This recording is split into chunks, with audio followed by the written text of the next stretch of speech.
They didn't even make it to last call. At 3:30 a.m. in Crown Heights, a packed lounge went from music to mayhem in seconds. 3 men didn't make it out. 8 others were rushed to hospitals. Police say more than one shooter opened fire after a dispute, and whoever did it slipped away into the night. What triggered it? Inside Taste of the City Lounge on Franklin Avenue, a heated argument spiraled, voices rose, bodies pressed shoulder to shoulder.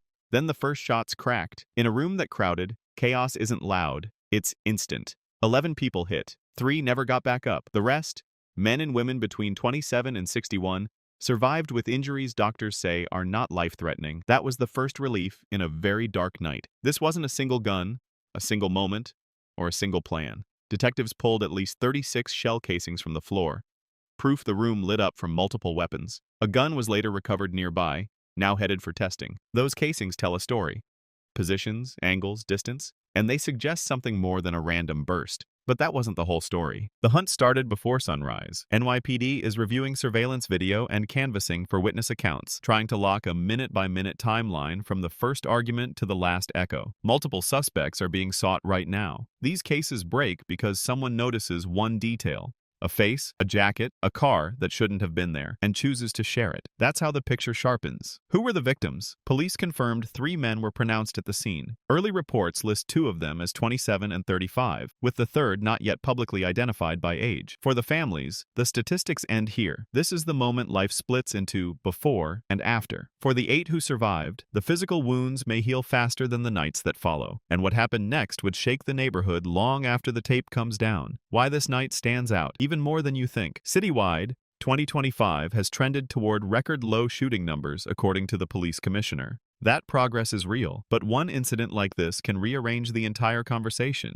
Because fear isn't a chart, it's a feeling when you walk home after midnight and glance over your shoulder more than once. That's the impact of one room on one night. How investigations like this actually break open. First, video. Every angle inside and outside the lounge, nearby storefronts, street cams catching the approach and the exit. Then ballistics, matching those 36 casings to specific firearms, linking shots to positions and sequences. Then people, interviews that start uncertain and become vivid under the right question. Add digital trails, ride apps, license plate reads, the late-night coffee run that puts someone 2 blocks away at the worst possible time. One thread pulls the rest, and what shakes out next could surprise. What we know and what we don't. We know the time, just before 3:30 a.m. We know the place. Taste of the City Lounge, 903 Franklin Avenue. We know the toll, 3 dead, 8 wounded. We know police are searching for multiple shooters and that a dispute set the fuse. What we don't know yet is why this argument crossed the line into gunfire, who fired first, and how the shooters coordinated their escape. That's where the next update changes everything.